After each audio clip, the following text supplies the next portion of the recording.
Before we go any further, let us consider how Kabbalists dealt with the problem of evil. You are going to find this one of the most amazing teachings on how did evil begin that you have ever heard anywhere in any teaching.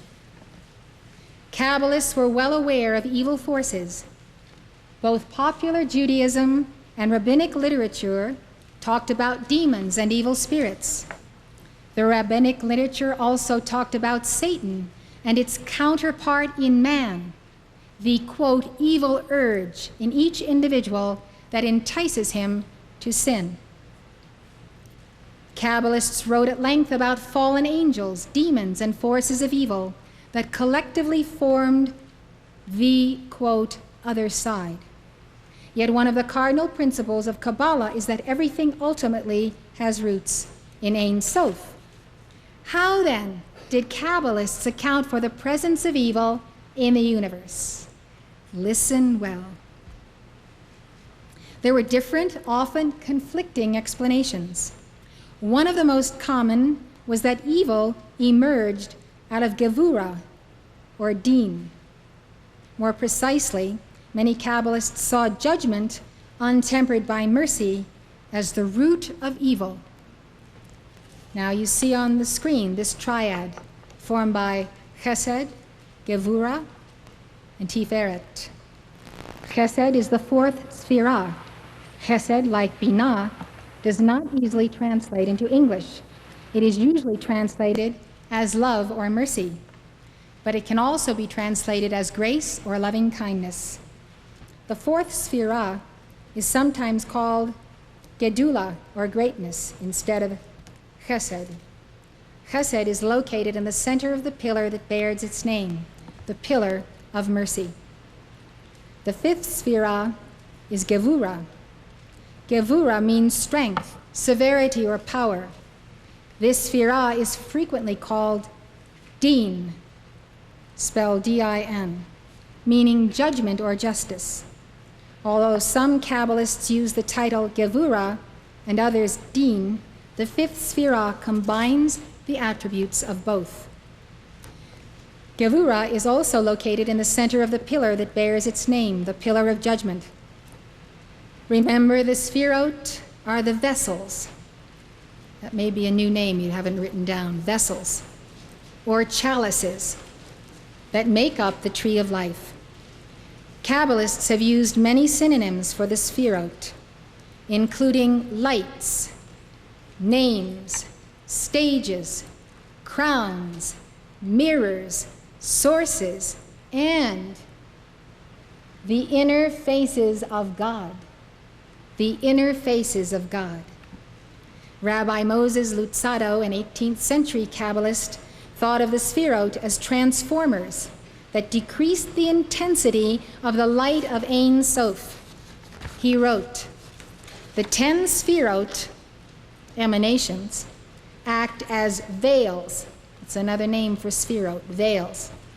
10 stages, vessels, or degrees, which the Creator issued to serve as channels through which his bounty might be transmitted to man, restraining that bounty to the extent that the worlds shall not disappear because of the too great abundance of light, yet providing a sufficient amount of it to ensure their continued existence. Chesed and Gevura function as a complementary pair.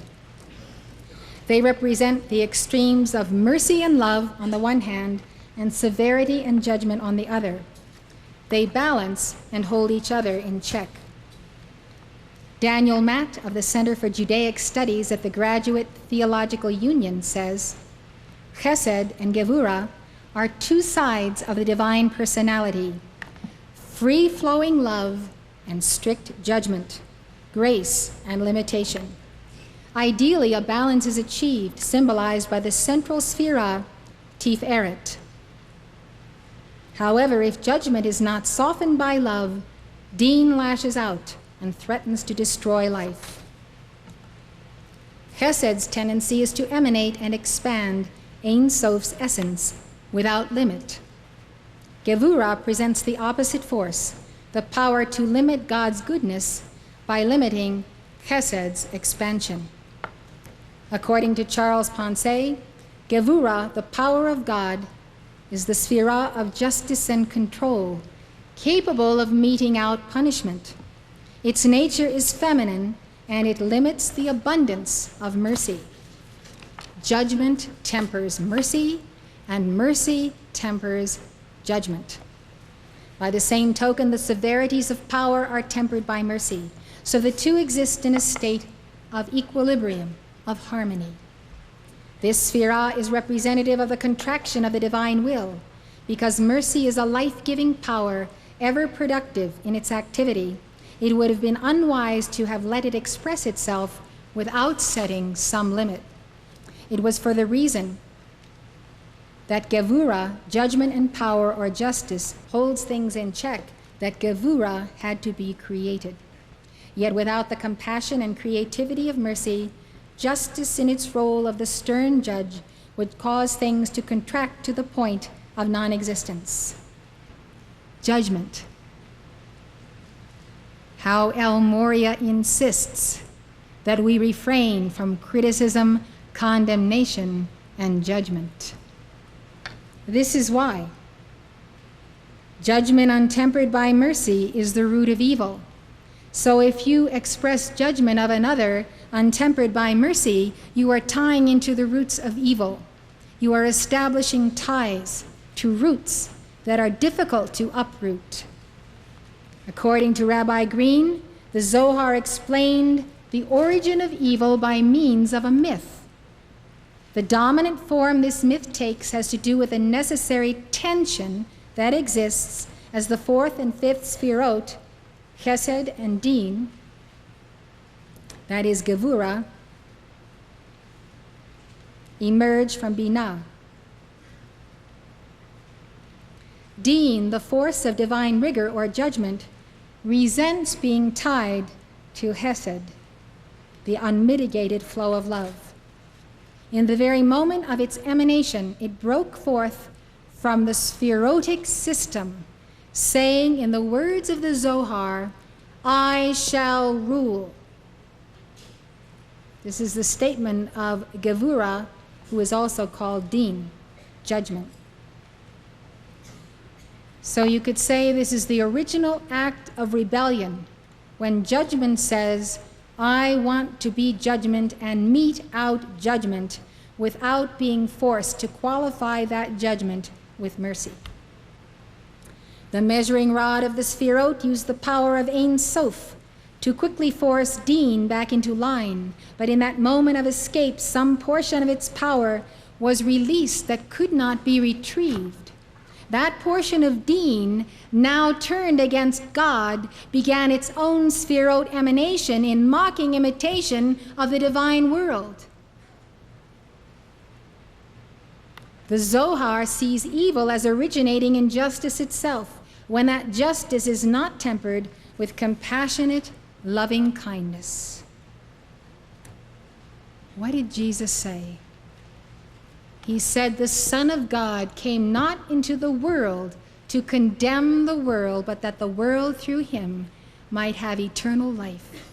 Thus, in Jesus Christ, the full manifestation of the tree of life, we see the force of compassion that has come to defeat the fanaticism, the anger, the hate and hate creation, and the judgment of the fallen angels who embody that gone astray Gevura, that fallen Din. The force of Din within God has a legitimate role, punishing the wicked and setting out to limit the indiscriminate love flow of Chesed, which itself can be destructive if not held in proper balance. But once Din has escaped the demands of love, it is no longer to be trusted. Do not trust that man or woman or child who does not have that love, that all-compassionate love that can consume and bind judgment and yet hold the stern rod of discipline for the flowering of the soul. Judgment in our society is a fanaticism. It is racism. It is bigotry. It is misuse of the spoken word in the press. We see it everywhere, where people have power that they ought to use as divine justice, and yet they misqualify it as a grievous judgment that is condemnatory. There is an aspect of the compassionate Christ, which we call discrimination and discernment. Discrimination is knowing light from darkness, good from evil, discerning the spirits, knowing what is acting in a person.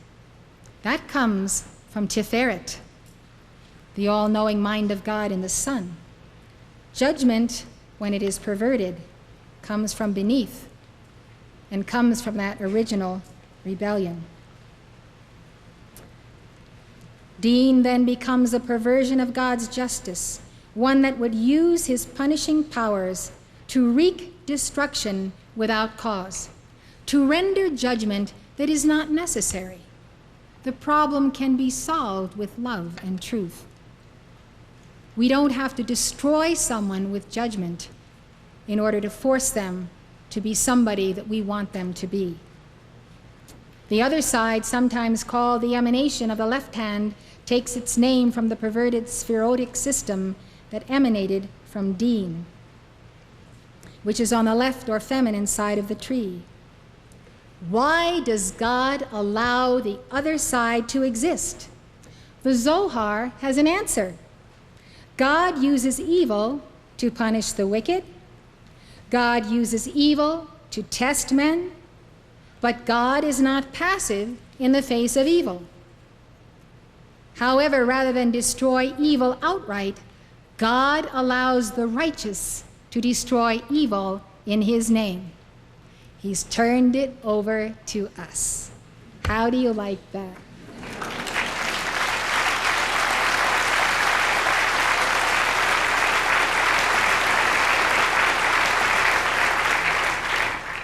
According to the Zohar, the other side has no power of its own. Don't we say it? Evil is not real, and its appearance has no power.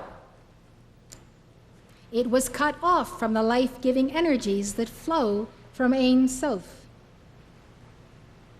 Teaching that we have heard for years, how the fallen angels who embody unrighteous judgment are cut off from the tree of life, the very same ascended master teaching.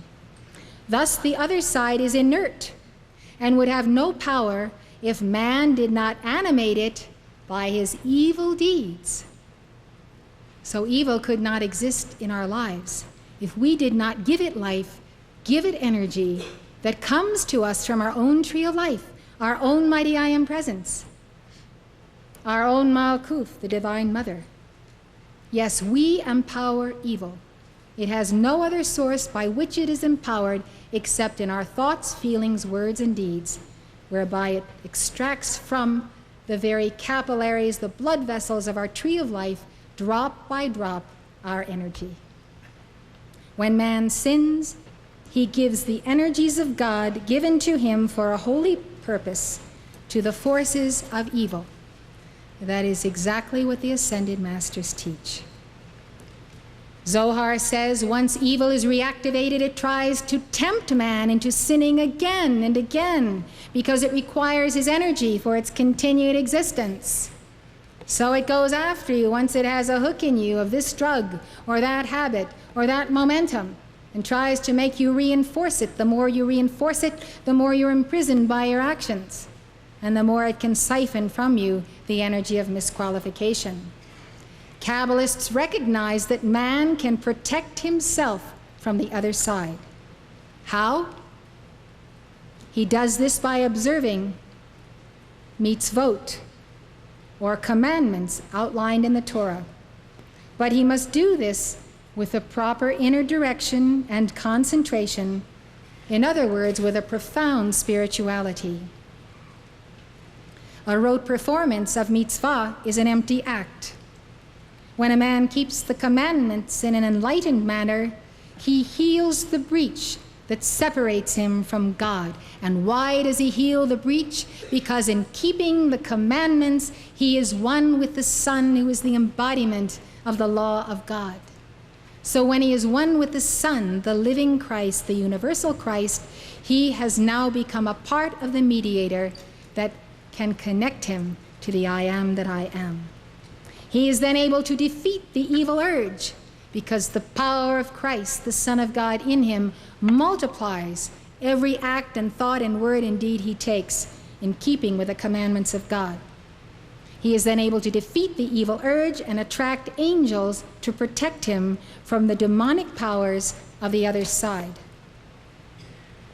An early Kabbalistic text called The Secret of the Tree of Knowledge said, "The righteous man who raises his pure and immaculate soul to the supernal holy soul unites with it and knows the future, and that is the meaning of the prophet and his path. For the evil urge has no power over him to separate him from the upper soul." This text warned that a man who walked the path of evil would cut himself off from the supernal holy soul, or the part of the soul that never separated from God.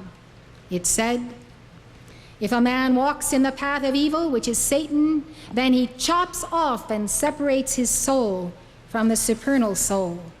Those who walk such a path are not worthy to have the crown, keter, of God's reign that animates everything beyond their heads, but they are worthy of death." The Zohar warned against practicing magic from the side of the left. In other words, blending your energies with Din, or the fallen Gevura, and using those energies to manipulate people and life. The Zohar said, "It is forbidden to a man to abandon any vessel of his house into the possession of the other side." What are the vessels of his house? His spiritual chakras, his physical organs, his 4 lower bodies. You must not surrender any part of yourself, your mind or your being, to the other side. For many emissaries are in wait to punish such an act, and from that time, blessings do not rest upon that man who has abandoned the vessels of his house to the other side. All the more if he assigns to the other side the most precious part of himself, for from that time he belongs to the other side. His soul is the prisoner of it, and when the time comes for the celestial form, which has been given to him to depart from this world, which Saint Germain has taught us is the deathless solar body, the evil spirit to which he clung comes and takes it, and it is never again restored to him. This teaching is so profound. I asked El Morya of its accuracy. He says it is 95% accurate. It is parallel almost to the letter with the teachings of El Morya on evil. Listen to them, read them, abide by them, and be warned that because we are in the lower world, we are subject to the forces of evil, which God has chosen not to bind for us. He has chosen to allow us to bind them because some part of ourselves has given of ourselves to that side. So now we have to go forth with Archangel Michael and his legions to rescue our souls and other souls from fallen angels. We have to go to them and take back the power we gave to them when we misqualified the 10 Sphirot. This is why we're on earth. This is why we're in embodiment, why we have reincarnated at this time. And blessed are ye who hear the word of the Kabbalah and understand the most profound mysteries of it and can immediately take it and apply it in your life. This is an astounding revelation of the right side and the left side of the tree of life. It explains the fallen potential of the soul that must be repaired before she comes to the steps and stages of the tree of life. Repaired is the literal word for what happens. You know, we have many, many layers of skin, and we have many, many, many layers to our auras, like veils upon veils upon veils. Most people have tears in one or more of those veils. Some of the tears go all the way through all the layers. Some only go through some layers. So we are vulnerable. We are vulnerable in this octave. The angels come when we call them. And they take out their needle and thread, and they stay with us day after day and month after month as we give the healing decrees and the violet flame, and they sew up the tears. They mend the rents in our garment. Be very respectful of angels who perform this task, and don't go out again and rend your garments by discord. You need to be whole. You need to have on the whole armor of God to deal with the adversary. Isaac Luria's concept of the origin of evil was based on the idea found in the Zohar, but it was more complex. Luria described in great detail 3 events in the life of God. The first event in the life of God was the contraction of the infinite light to a single point at the beginning of the creation. The second event was the shattering of the vessels. In Luria's creation myth, a great catastrophe accompanied creation. When the light flowed forth from Ein Sof, the unknowable God, it flowed into the first 3 Sphirot without any problem: Keter, Chokhmah, Binah. But the lower Sphirot were not strong enough to hold the light, and they shattered. The disaster scattered sparks of light and shards of the vessels throughout empty space. The shattering of the vessels inaugurated the process of creation of the lower worlds. Now the sparks of light are embedded in dense matter. The powers of evil developed out of the fragments of the shattered vessels that sunk to the lower depths of primordial space where the spirit of evil dwells, in other words, into the astral plane. The Sphirot were partially repaired after the catastrophe, but they must be repaired completely, and the sparks of light must be restored to their original level. This is the work, the mighty work of the ages, to restore and repair not only our own souls, but the sparks of light. You can think of it as taking a cosmic tweezer and pulling out little iron filings, little sparks and fragments embedded in matter. The third event is the process of restoration and repair, which is carried out by the Kabbalists. Pearl Epstein explains, according to Luria, the task of the Kabbalist in his private meditations now encompassed the universe. Once the purified, humbled mind had attached itself to its divine source, it was obliged to plunge downward into the descending worlds with renewed strength and to withdraw the holy sparks from the husks of matter encasing every being, flower, mineral, and demon inhabiting them. This is exactly what we are taught. Our union with our holy Christ self and our mighty I Am presence is not for the exaltation or even escape of our souls, is that we might plunge into the depths of the lower realms and rescue souls who have not accrued to their auras the power of light that sets them free. For this purpose, the Ari developed an entirely new system of concentration depicting his elaborate mental exercises in the form of kavanot over the letters and phrases of the daily prayers. Kavanot are contemplative symbols denoting specific visualizations. Since the performance of these exercises required the utmost purity of mind and body, the Ari initiated a parallel course of tikkun, correction. Certain prescribed formulas given individually by the teacher to the disciple were designed to cleanse his soul of its defects and thus prepare the way for purification of all that it reflected. These certain prescribed formulas are given to us today by Saint Germain in the form of our violet flame decrees. They are the sacred formulas for the cleansing of the soul and its defects.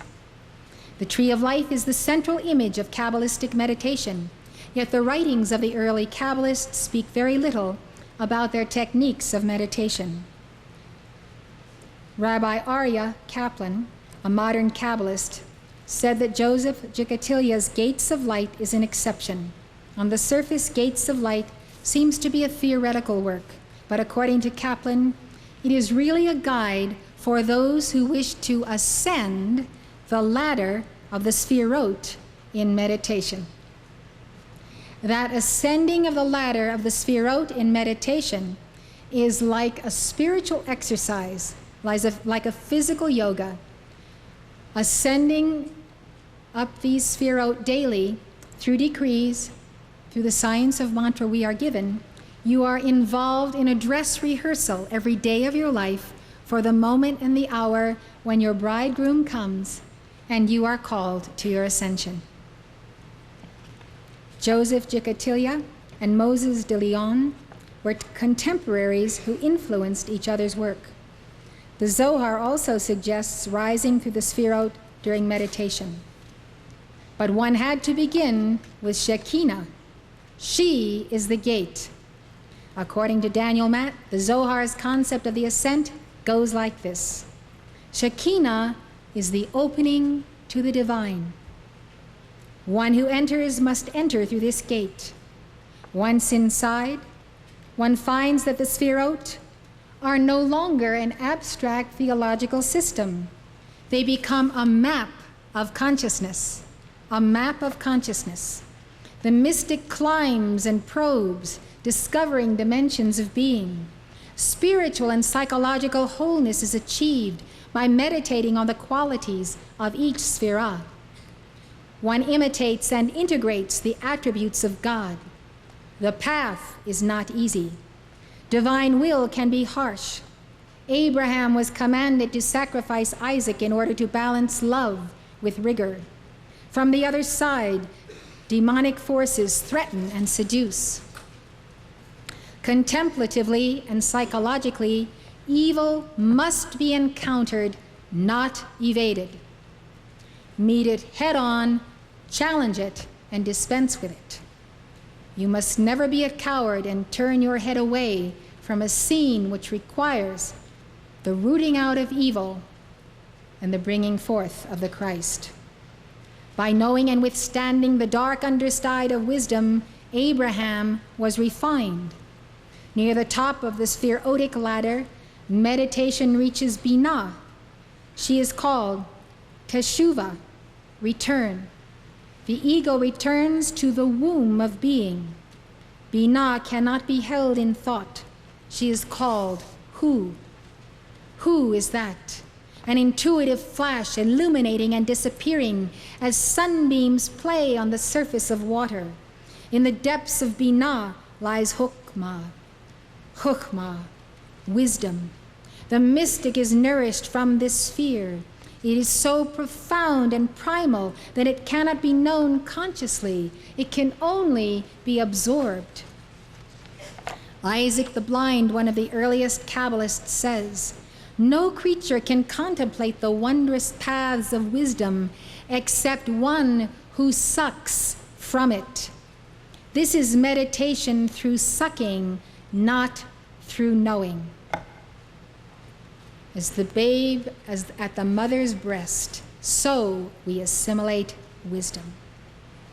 Beyond Chokhmah is the nothingness of Keter, the annihilation of thought. Isn't it a wonderful moment in the day when you lay your head upon your pillow and thought can cease? It is a wonderful moment because in that moment when you let go of the thinking man, you transcend it and you go to the higher octaves. In this ultimate Sphera, human consciousness expands, dissolves into infinity. Expands, dissolves into infinity. Kabbalists ascended the ladder of the Sphirot in meditation, starting with Shekinah, Malchut, the lowest Sphera, and working their way up to Keter, the highest Sphera, as follows. First, Shekinah, Malchut, kingdom. Then Yesod, foundation. Then Hod, majesty. Netzah, triumph. Tiferet, beauty. Gevura, power. Chesed, love. Binah, understanding. Chokhmah, wisdom. Keter, crown. You're watching Elizabeth Clare Prophet, world-renowned author and founder of Summit University. Summit University is located at the beautiful Royal Teton Ranch in Park County, Montana, just north of Yellowstone National Park. If you'd like more information, call 800-323-5228. That's 800-323-5228.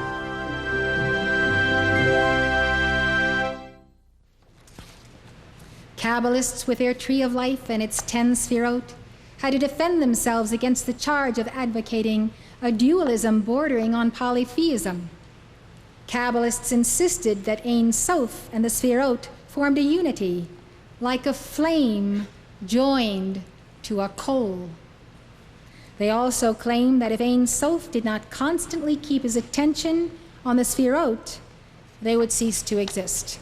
Therefore, they were not independent, but dependent, and there was only one God. Hear, O Yisrael, the Lord our God is one Lord. Moses Luzzatto wrote, all the Sphirot are nothing but the light of the infinite himself. There is no difference between him and the Sphirot. He is the cause, they are the effect. The expression, he clothes them, means that his will perpetually animates the Sphirot, for thereby he maintains them as channels through which he controls and governs the world. As we embody the Sphirot, then through us, God controls and governs the world. There is one addition to the 10 Sphirot. It is called Daat. Daat, knowledge. Daat is located on the central column of the tree, below Chokhmah, wisdom, and Binah, understanding, and above Tiferet, beauty. Daat. Daat is a quasi-Sphera. It is sometimes described as a secret or hidden attribute. Arya Kaplan said that Daat is merely the point of confluence between wisdom and understanding. Of course, that makes sense. Wisdom and understanding should beget knowledge. In many ways, however, it behaves as a Sphera, thus it is often included among them.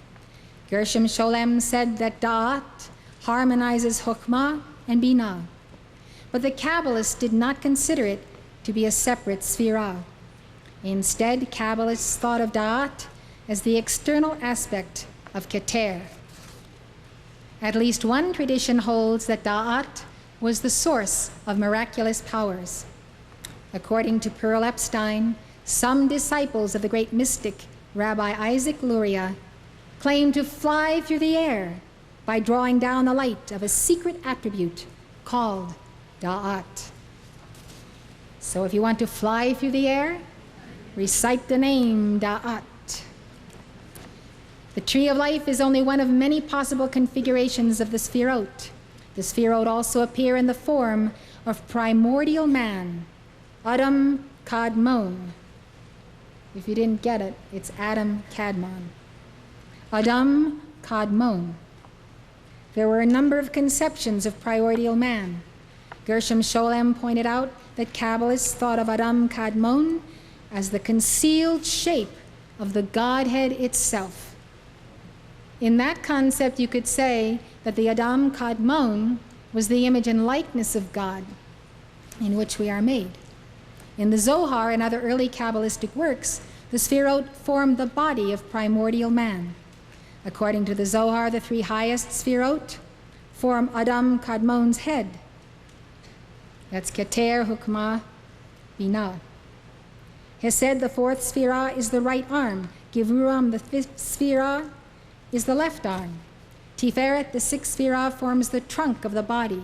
Netzah and Hod, the seventh and eighth, form the right and left legs. Yesod, the ninth Sphera, forms the male sexual organs. Adam Kadmon is androgynous.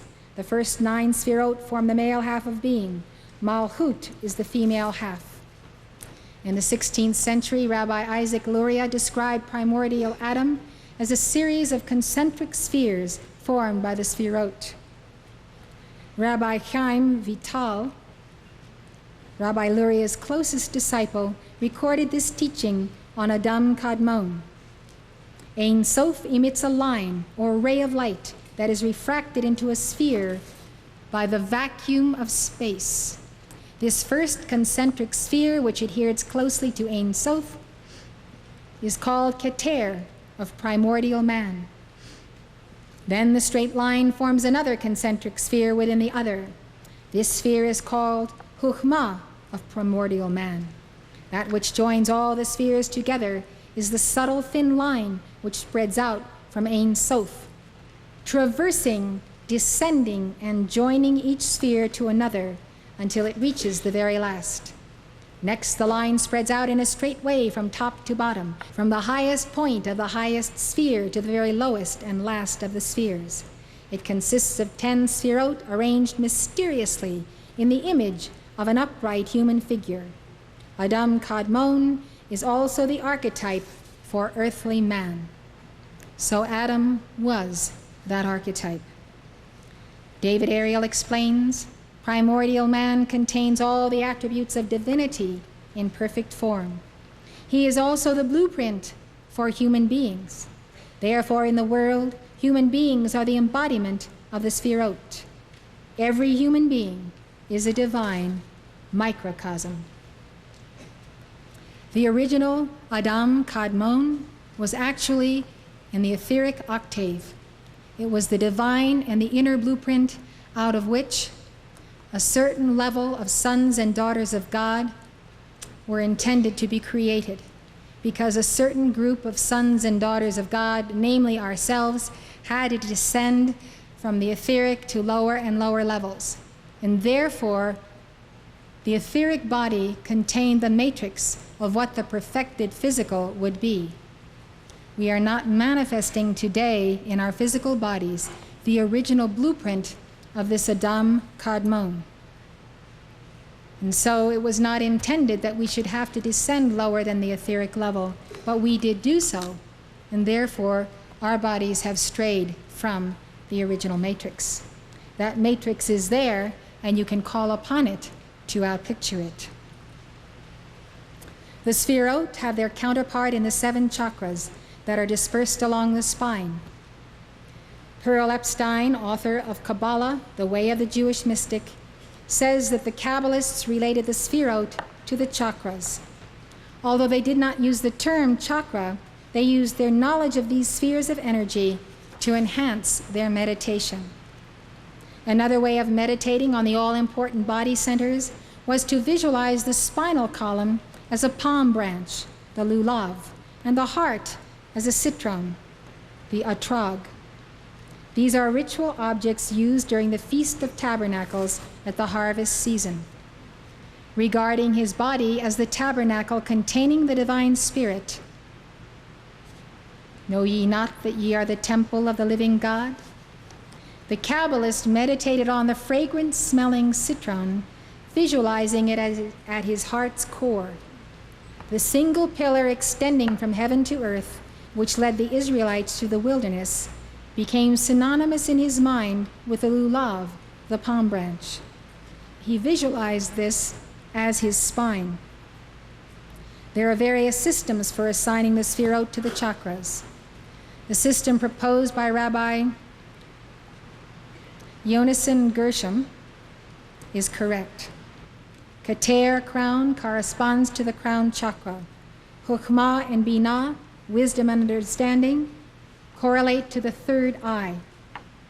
Chesed, mercy, and Gevura, judgment, form the throat chakra. Thus, it is through the throat chakra that we give mercy and judgment by our words. Tiferet, beauty, is the heart chakra. Netzah, triumph, and Hod, endurance, form the solar plexus chakra. Yesod, foundation, is the seat of the soul chakra, and Malchut, kingdom, the feminine of God, is the base of the spine chakra. Now let us consider how the Kabbalists understood the soul.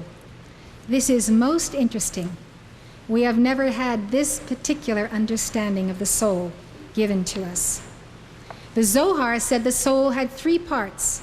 Nefesh was the vital spirit, Ruach, the intellectual spirit, and Neshama, the spiritual soul. So it's like you visualize this soul and it has three planes to it. Vital spirit, intellectual spirit, spiritual soul. The Zohar also describes the Neshama as the holy soul, a spark of Binah, the divine intellect. The Zohar explained the function of the three parts of the soul and how Abraham attained the highest level of the soul. It said, soul, nefesh, is the lowest stirring. It supports and feeds the body and is closely connected with it. When it sufficiently qualifies itself to become the throne on which rests the lower spirit, Ruach, as it is written, until the Spirit be poured on us from on high. When both have prepared themselves sufficiently, they are qualified to receive the higher spirit, Neshama, to which the lower spirit, Ruach, becomes a throne, and which is undiscoverable, supreme over all. Thus there is throne resting on throne, and a throne for the highest. Levels of degrees of the consciousness of the soul. From observing these grades of the soul, one obtains an insight into the higher wisdom, and it is wholly through wisdom that in this way certain mysteries are connected together. For nefesh is the lowest stirring in which the body cleaves, almost the depths of the subconscious. It is like the dark light at the bottom of the candle flame, which clings to the wick and exists only through it. When fully kindled, it becomes a throne for the white light above it. When both are fully kindled, the white light becomes a throne for the light which cannot be fully discerned. It is the light of the candle that is no longer physical. It is an unknown something resting on that white light, and so there is formed a complete light. The Zohar seems to be saying wherever there is a fire, you don't see all the fire because some of it is spiritual. So it is with a man who attains perfection and is called holy, as it is in the verse for the holy ones that are in the earth. And so also it is in the upper world. Hence at the time when Abram entered the land, God appeared to him, and Abraham received there a nefesh, and built an altar to the corresponding grade of divinity, to the corresponding Sphera. Then he journeyed to the south, receiving a ruach. Finally, he rose to the height of cleaving to God through the medium of the neshama, whereupon he built an altar to the Lord, indicating the most recondite grade corresponding to the neshama, that is the most profound grade. He then found that it was requisite for him to test himself and endow himself with grades. So Abraham went down to Egypt. There he preserved himself from being seduced by those bright essences, and after testing himself, he returned to his place. He went up from Egypt literally, strengthened and confirmed in faith, and reached the highest grade of faith. Going up from Egypt means rising from the lower Sphero to the higher. Thenceforth Abram was acquainted with the higher wisdom and clung to God, and Abraham became the right hand of the world. Isn't that an amazing statement? Here is another passage on the soul from Zohar that I'd like to share with you. This applies to every one of you and to something you do every single day. When a man lies down in bed, his vital spirit, nefesh, leaves him and begins to mount on high, leaving with the body only the impression of a receptacle which contains the heartbeat. The rest of it tries to soar from grade to grade. But in doing so, it encounters certain bright but unclean essences. Watch out as you pass through the astral plane. There are bright essences which will attract you like baubles and trinkets of spirits who have lost their souls and will pull you toward themselves by the misuse of a borrowed light. Bright but unclean essences. Do not be attracted by them. Put on the whole armor of God when you lay your head upon your pillow at night, and set your mind as an arrow, and set the point that you desire to go to, for instance, the Royal Teton Retreat. See it before you, and see your soul going straight as an arrow to that retreat. And make that determined will, make your decision before you leave your body, what you will and will not do out of your body. By setting the course of your sail and your will, you will get to your destination. If you do not, sometimes you will be too weak, physically, spiritually, mentally, to resist those bright yet unclean essences. If the soul is pure and has not defiled itself by day, it will rise above these unclean essences. But if not, it will become defiled among them. It will cleave to them, and it will not rise any further. There they show her certain things which are going to happen in the near future, and sometimes they delude the soul and show her false things. Thus she goes about the whole night until the man wakes up, when she returns to her place. Note that the Zohar, in line with Catholicism, refers to the soul as a she, the feminine potential to realize the masculine trinity. Happy are the righteous to whom God reveals his secrets in dreams, so that they may be on their guard against sin. Whatever you bring back from the astral plane and the bright and unclean essences is not reliable and is not a revelation from God. You need to learn to know the difference. This doesn't happen to be an organization of dreamers interpreting dreams, because we have the direct communication of God through our Holy Christ self. Woe to the sinners who defile their bodies and their souls. As for those who have not defiled themselves during the day, when they fall asleep at night, their souls begin to ascend and first enter those grades which we have mentioned, but they do not cleave to them and continue to mount further. Keep on climbing. Climb the highest mountain of your dreams.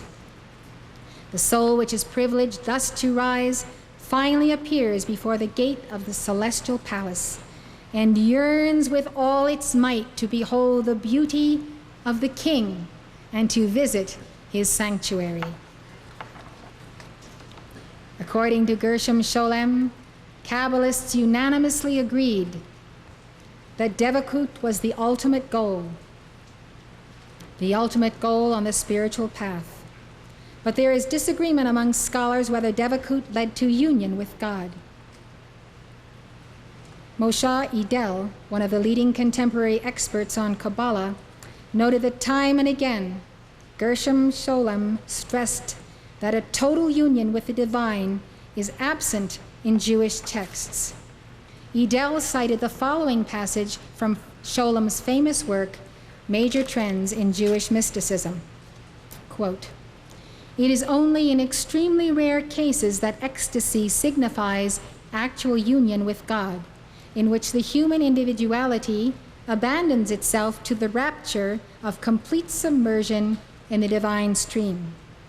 Even in this ecstatic frame of mind, the Jewish mystic almost invariably retains a sense of the distance between the Creator and his creature." Now, I disagree with that statement by Gershom Scholem, and so does Idel. Idel points out that Scholem was such a fine scholar of Jewish mysticism that many other scholars accepted his views uncritically. But using Kabbalistic texts for evidence Edel says that some Kabbalists did pursue complete union with God. Isaac of Acre, a 14th century Kabbalist, wrote, "This rational soul will cleave to Ein Sof and will become total and universal after she had been individual. This is due to her experience in the palace while she was yet imprisoned in it, but she will become universal because of the nature of her real source." Because you have a nature of a source that is the I am that I am, and you cleave to it, you will become universal. In another text, Isaac uses a variation of the drop in the ocean metaphor. The soul will cleave to the divine intellect, and it will cleave to her. "Draw nigh to me, and I will draw nigh to you." And she and the intellect will become one entity, as if somebody pours out a jug of water into a running well, that all becomes one. And this is the secret meaning of the phrase, "a fire devouring fire," an all-consuming fire that consumes all other fires. One of the disciples of Abraham, Abu Lafia, a 13th century Kabbalist, wrote the following text. In it, the letter Yud stands for a man seeking union with God. It said, "He is the Yud in this world who has received the power from the All, and he comprises the All.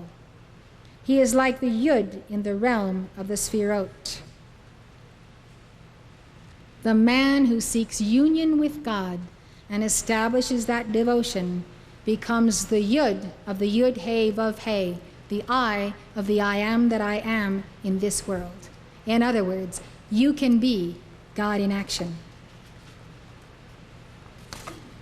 Understand, therefore, that there is no discernible difference between this Yud and that Yud, but a very fine one from the aspect of spirituality. And this is the secret of the verse, "and cleave unto him." Put your arms around your mighty I am presence. Hold to your mighty I am presence. Cling to the feet of your mighty I am presence. Cling to the law, the truth, the love, the teaching. Cleave. It is the cleaving of Yud to Yud, the God in you below to the God in you above, in order to complete the circle. When you look at the chart of the I am presence, draw a circle around it, and then realize that that circle has inside of it a figure eight flow. And at the nexus of the figure eight is the Son of God, Tiferet. And through Tiferet, you are the Yud below, as God is the Yud above. In a note explaining this passage, Moshe Edel wrote, "Each of the two Yuds are explicitly defined as halves of the circle. The circle is completed by the ascension of the lower man and his turning into the higher man." What could be a simpler expression of the path and teachings of the ascended masters? This higher man is the one who sits on the throne and shall be called the Lord our righteousness. Let us now return to Ezekiel's vision and to the tree of life superimposed over the chart of your divine self. As you recall, Ezekiel had a vision of the likeness of a man, surrounded by the appearance of fire that looked like a rainbow. This was the appearance of the likeness of the glory of the Lord, Yud He Vav He. Ezekiel's vision was nothing less than that of his own mighty I am presence, surrounded by the causal body of concentric spheres of the Sphirot.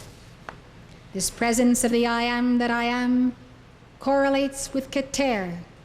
Tiferet correlates to the Holy Christ self. Malchut correlates to the lower figure in the chart. In this case, in his vision, Ezekiel saw the 7 heavens above him, the 7 spheres of his causal body. He saw Tiferet. He saw I am that I am. And that which he saw, he became. Will you do it?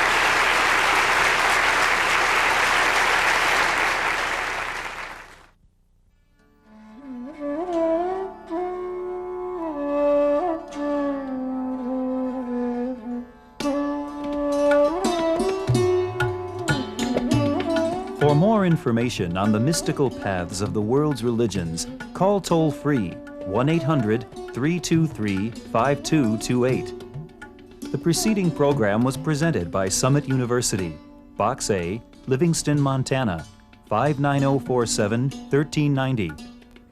If you'd like to know more, call this number or write this address.